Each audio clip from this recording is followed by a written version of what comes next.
जनसंवाद एक सार्थक पहल को लेकर अपने दर्शकों के बीच पहुंच रहा है।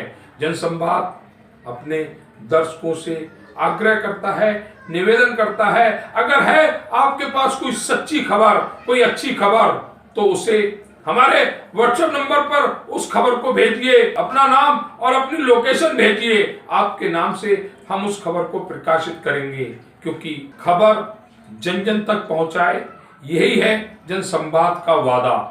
नमस्कार, आप देख रहे हैं जनसंवाद 24x7। 23 दिसंबर 2024 को एक प्रकरण घटित होता है लोनी क्षेत्र में, जहां पर भारतीय जनता पार्टी की महिला पदाधिकारी के साथ छेड़छाड़ होना बताया जाता है। घटना की सूचना पुलिस प्रशासन को दी जाती है, जहां बताया जाता है कि पुलिस प्रशासन द्वारा महिला की शिकायत दर्ज नहीं की। लोनी विधायक नंदकिशोर गुर्जर इस प्रकरण में सामने आते हैं और पुलिस प्रशासन पर आरोप लगाते हैं। इसी के तहत दिनांक 31 दिसंबर 2024 को जिला अधिकारी कार्यालय पर विधायक नंदकिशोर गुर्जर ज्ञापन देने पहुंचते हैं। यहां बताया जाता है कि प्रशासन किस तरह के कार्य कर रहा है। जब भारतीय जनता पार्टी के पदाधिकारियों की नहीं सुनी जा रही है, तो आम आदमी की शिकायत कैसे दर्ज की जाती होगी। जिस तरह से भारतीय जनता पार्टी की महिला पदाधिकारी द्वारा एक समुदाय विशेष पर आरोप लगाए गए थे, विधायक नंदकिशोर गुर्जर ने भी समुदाय विशेष पर आरोप लगाए कि यहां पर पथराव करते हैं, महिलाओं के साथ छेड़खानी करते हैं, जिसको लेकर एक ज्ञापन भी दिया गया। ज्ञापन सिटी मजिस्ट्रेट गाजियाबाद को दिया गया, जहां विधायक नंदकिशोर गुर्जर द्वारा अपनी सरकार पर सवाल खड़े किए गए। उन्होंने कहा कि यही सरकार अगर समाजवादी पार्टी की होती तो मुख्यमंत्री के घर में भूसा भर देते। इसी प्रकरण को लेकर अंकुर बिहार एसीपी भास्कर वर्मा द्वारा बताया गया कि ये सभी शिकायतें निराधार हैं, जिसके चलते एक वीडियो भी जारी की गई। उन्होंने महिला नेत्री जो भारतीय जनता पार्टी की पदाधिकारी हैं, उनकी शिकायतों को निराधार बताया। उन्होंने बताया ऐसा कुछ भी वहां पर हुआ ही नहीं। जिस तरह से महिला पदाधिकारी थाने गई, विधायक जी थाने गए, तो क्या ये झूठ था? और अगर सब कुछ सच था, सब कुछ हुआ, तो फिर शिकायत दर्ज क्यों नहीं हुई? विधायक कोई विपक्ष के नहीं है, वह सत्ता पक्ष के विधायक हैं। आखिर प्रशासन द्वारा एक जनप्रतिनिधि की बातों पर यकीन क्यों नहीं किया गया? जिस तरह से लोनी में हो रहा है, पुलिस शिकायत दर्ज नहीं कर रही है, ये कहना है विधायक का, तो कहीं ना कहीं पुलिस प्रशासन पर सवाल उठने लाजमी है। और वही हुआ जहां महिला पदाधिकारी जो भारतीय जनता पार्टी की जिला मंत्री है सरिता चौधरी, उन्होंने प्रशासन पर आरोप लगाए, लेकिन योगी आदित्यनाथ को एक अच्छा मुख्यमंत्री बताया। उन्होंने कहा मुख्यमंत्री योगी आदित्यनाथ के कार्यकाल में हमारी शिकायत भी सुनी जाएगी और हमें न्याय भी मिलेगा, उसके बावजूद भी शिकायत दर्ज ना होना, ये साफ नजर आता है। कहीं ना कहीं प्रशासन भारतीय जनता पार्टी के पदाधिकारियों के साथ पक्षपातपूर्ण रवैया अपना रहा है। देखिए क्या कहा विधायक नंदकिशोर गुर्जर और सरिता चौधरी ने। मेरा नाम सरिता चौधरी है। मैं भारतीय जनता पार्टी की मेन बॉडी की जिला महामंत्री हूं और बाल कल्याण समिति में सदस्य हूं। क्या घटना घटित हुई आपके साथ? मेरे साथ जो घटना हुई है, मैं अपने घर के दरवाजे पे खड़ी थी, 3-4 गुंडे टाइप के लड़के आए, वो मुझे छेड़ के भागे। सामने मेरी ननद खड़ी थी, घर के सामने ही, वो हमारे पास घूमने आई हुई थी बम्बई से, और हमारी पड़ोसन जो हैं सामने घर के, उनसे बात कर रही थी, जो मेरे साथ में है ये। तो जब उन्होंने छेड़ा तो मैं ज़ोर से चिल्लाई, तो मेरी ननंद ने और इन्होंने साथ में देखा कि क्या बात हुई है, और मैंने अपने हस्बैंड को आवाज़ लगाई ऊपर से। तो मेरी ननंद भी उनके पीछे भागी कि कौन है करके, तो उन्होंने मेरी ननंद को धक्का दे दिया। वो ज़मीन के बल गिरी, उनका एक हाथ उठ भी नहीं रहा है। ये मेरी ननंद को उठाने भारती गई और उनके पीछे जैसे चली कि क्या मतलब, सब हैरान हो गए कि हुआ क्या है। तो एक लड़का आया और उनके कान का कुंडल खींच के ले गया भारती का। जब तक मेरे हस्बैंड आए, वो उनके पीछे पीछे भागे, तो आगे चौक पे चल के वहाँ वो लड़के मिले। एक झगड़ा पहले से वहाँ चल रहा था, तो उन्होंने उन्हीं की लाठी उठा के और उस लड़के की तरफ करी कि यही है, कौन है। इतना कहते ही सारे मुस्लिम जितने भी वहाँ थे, उन्होंने अकेले को घेर लिया और उन पर जानलेवा हमला किया। वो पूरा जब वापस घर उनको लेकर लोग आए तो वो खून से लथपथ थे। इसकी शिकायत नहीं की आपने पुलिस में? मैंने शिकायत की, लेकिन पुलिस का व्यवहार हमारे प्रति बिल्कुल भी ठीक नहीं था। वहाँ किसी और झगड़े से उसको जोड़ने का प्रयास किया, हमारे साथ अभद्रता की। जिस तरीके से एक महिला के साथ व्यवहार करना चाहिए, हम रात के 2:30 बजे तक वहाँ बैठे रहे, लेकिन हमारी कोई सुनवाई नहीं हुई। आप भारतीय जनता पार्टी में पदाधिकारी हैं, आपके साथ ये घटना हो गई है और आपकी पुलिस आपकी नहीं सुन रही, आपका ये कहना है। आप गाजियाबाद डीएम के कार्यालय पहुंची है, वहाँ पर ज्ञापन दिया है, क्या मांग करती है आप मुख्यमंत्री योगी आदित्यनाथ जी से? मैं ये मांग करती हूँ, मैंने योगी आदित्यनाथ जी के लिए आज एक ज्ञापन पत्र दिया है सिटी मजिस्ट्रेट सर को, कि मेरी जो FIR है वो भी दर्ज नहीं की गई। मैं इतनी पीड़ा में हूँ कि उल्टा हमारे ही ऊपर, मेरे पति के ऊपर एक मुकदमा दर्ज कर दिया गया, वहाँ जो पहले से झगड़ा चल रहा था उसको जोड़ करके। तो मेरी मुख्यमंत्री जी से ये अपील है कि मेरी सुनवाई हो, मुझे न्याय मिले और जो दोषी हैं उन पे FIR करी जाए, और जो मेरे पति के ऊपर मुकदमा लगा है वो मुकदमा हटना चाहिए, जो कि बिल्कुल गलत है। और जो अपने यहाँ के माहौल हमारे यहाँ का इतना बिगड़ चुका है, इतना ख़राब हो चुका है कि लड़कियाँ खड़ी नहीं हो सकती हैं, चौराहे से नहीं निकल सकती हैं, तो वहाँ के माहौल को ठीक करा जाए, वहाँ शांति बनाएं। जिस तरीके का माहौल है वहाँ लड़कियाँ बोलती भी नहीं। मैं पढ़ी लिखी हूँ, जागरूक हूँ, इसलिए मेरे साथ ये घटना हो गई तो मैं आगे बढ़ के बोल रही हूँ। लेकिन वहाँ की जो बहनें हैं, जो महिलाएं हैं, वो बेचारी इतनी त्रास्त हो गई कि भाभी जब आपके साथ ये घटना हो गई तो हमें तो यहाँ पे ये लोग रहने भी नहीं देंगे। तो कहीं ना कहीं ये मेरी लड़ाई नहीं है, ये लोनी विधानसभा की समस्त महिलाओं की लड़ाई है, जिसके लिए मुझे न्याय चाहिए। और मुझे यकीन है कि हमारे मुख्यमंत्री जी सबके सुनते हैं और मुझे न्याय जरूर दिलवाएंगे। सुप्रीम कोर्ट का स्पष्ट कहना है कि ये तो महिला हैं, पार्टी की जिले की महामंत्री हैं, दूसरी जिले की उपाध्यक्ष हैं, उनके साथ ये हुआ, वहाँ पथराव होता रहा, पुलिस की हिम्मत जाने की नहीं हुई, रात में वहाँ गई, उसके बाद भी वह बैठी रही रात 2-2.5 घंटे, और पुलिस का व्यवहार वहाँ जिस तरह अभद्रता इनसे की गई वो उस पर किसी ने कोई ध्यान नहीं दिया है। केवल यहाँ गाजियाबाद ज़िले का हाल क्या हो गया है, हमारा ये बता करके कि सर विधायक जी तो ऐसा कह रहे हैं, वो तो ऐसा करते ही हैं।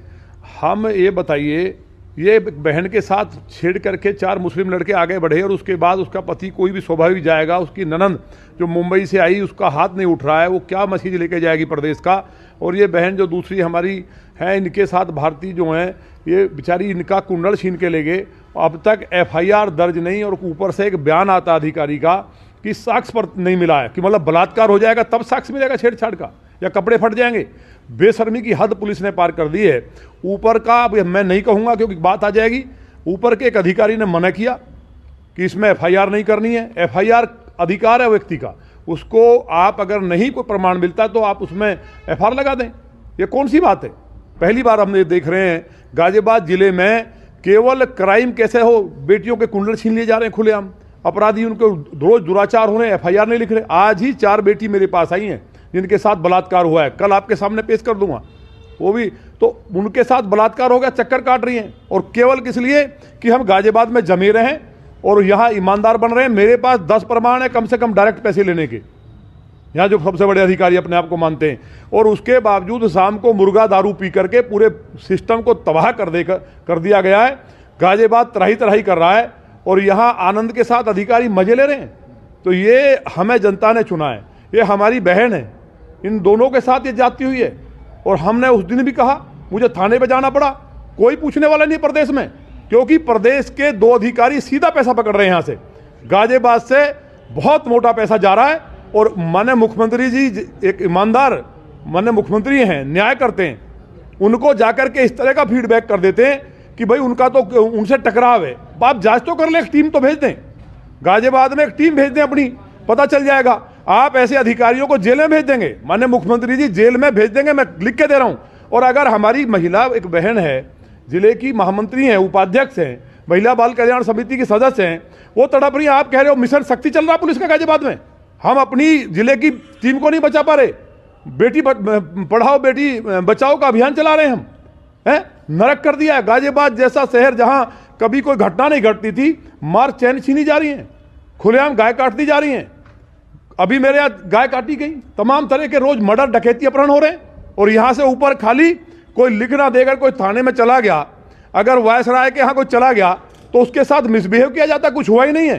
केवल रिपोर्ट नहीं चढ़नी चाहिए, दर्ज ना हो और आराम से ऊपर भेजो, सर बहुत अच्छा चल रहा है। एक किसी को पकड़ेंगे गरीब को, उसके टांग में गोली मार देंगे। बहुत बड़ा डाकू था, अभी एक घटना दिल्ली में है जिसको दिल्ली ने अरेस्ट कर लिया, मुकदमा खत्म था, यहाँ ले आए, उसमें किरकिरी हुई, माननीय न्यायालय ने हड़काया कि तुम ये क्या कर रहे हो, डबल इनाम बोल दिया। मतलब एक घटना नहीं है, बिल्कुल नरक कर दिया है पुलिस ने। जिस तरह की लूट मच रही है, थाने से लेकर चौकी से लेकर के ऊपर तक, ऐसा लगता है कि अब जो करप्शन है, भ्रष्टाचार है, पैसे दे करके आप कुछ भी कराइए, भ्रष्टाचार एकदम पूरा यहाँ जिस तरह से होता ना कि एक संस्था बन चुकी है, ऐसी स्थिति हमने देखी नहीं है। हम माननीय मुख्यमंत्री से बात करेंगे, मिलेंगे आज इन बहनों के लिए, क्योंकि ये ऑन रिकॉर्ड ज्ञापन जाए। पहली बार 8 साल में विधायक बनने के बाद मैं ज्ञापन देने आया हूँ, ये भी शर्म की बात है, सोचना चाहिए। संगठन के लोगों के पास भी गई हैं, सब लोग कह रहे हैं कि वो अगर एनकाउंटर करते हैं पुलिस वाले गाजियाबाद में तो माननीय मुख्यमंत्री जी उनकी बात को मानेंगे ज़्यादा। यहाँ बेटियों के साथ बदतमीजी और नहीं सुना जाएगा। तो इस बात को हमें उम्मीद है माननीय मुख्यमंत्री जी, हमारा कहना यह है, इनका FIR क्यों नहीं हुई? सुप्रीम कोर्ट की रूलिंग को भी यहाँ उल्लंघन किया जा रहा है।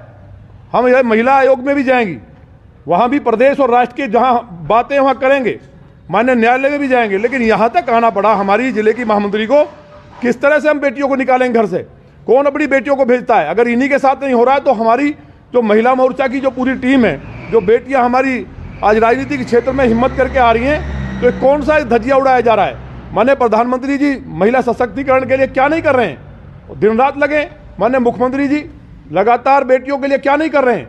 और यहाँ मेरा कहना यह है आपके माध्यम से कि माननीय मुख्यमंत्री जी अपने विश्वस्त अधिकारियों की नहीं, क्योंकि अधिकारियों ने 3-4 अधिकारी हैं जिनमें 2 मैन हैं, उन्होंने बैठ करके चारों तरफ माननीय मुख्यमंत्री जी के ऐसा माहौल बना दिया है, वहां से निकलने नहीं दे रहे हैं।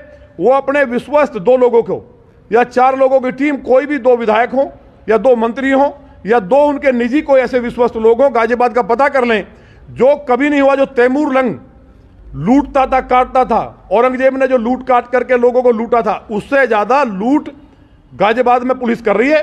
लोग तराही तराही कर रहे हैं और नीरो बांसुरी बजा रहा है, दिन छिपते ही सूर्यास्त और साहब मस्त, और मतलब नरक हो गया है। तो मेरा यह कहना है कि कहीं ना कहीं तकलीफ बहुत है, जब हम अपनी जिले की टीम को नहीं बचा पा रहे, अपनी बेटियों को नहीं बचा पा रहे, और ऊपर से मिशन शक्ति चल रहा है यहाँ। इसकी हमें उम्मीद है माननीय मुख्यमंत्री जी, हमें इंसाफ ये चाहिए, गिरफ्तार हो, कितना बड़ा अधिकारी हो, कोई भी मुख्यमंत्री होता अब तक जेल भेज देता, उसको जमानत नहीं मिलनी चाहिए थी। जितने अधिकारियों ने अन्याय किया है, ऊपर से कहा गया रिपोर्ट नहीं दर्ज करनी है। अधिकारी विवश है, बेबस है। बड़े बड़े अधिकारियों से मैंने बात किया कि मना कर दिया गया रिपोर्ट दर्ज मत करो। मेरे जिले की महामंत्री का रिपोर्ट दर्ज नहीं होगी, ईंट से ईंट बजा दूंगा मैं इस जिले में। अगर ये सरकार मेरी ना होती, सपा की होती, तो अधिकारी कितना बड़ा मुख्यमंत्री होता, घूस भर देता घर में मैं मुख्यमंत्री के में। पर लेकिन विधायक जी अब अपनी सरकार में तो ज्यादा सुनवाई। अरे भाई, जो हो रहा है अब देख नहीं रहे, ऊपर बता रहे साहब रामराज चल रहा है। ये नरक जो हो रहा है, ये महिलाएं सब रो के गलत कह रही हैं। 4 बेटियां सुबह आई, जबरदस्ती घर में घुस के बलात्कार हुआ है, चक्कर काट रही हैं। मैंने फोन करके 2 बार भेजा लिख के, कोई नहीं सुनने को तैयार है। अगर जनसंवाद की खबर आपको लगती है अच्छी और सच्ची, तो हमारे चैनल को लाइक और सब्सक्राइब करें, बेल आइकन बटन को प्रेस करना ना भूलें, जिससे कि हमारे और आपके बीच की दूरी कम हो, हम हमेशा आपके साथ अपडेट रहें।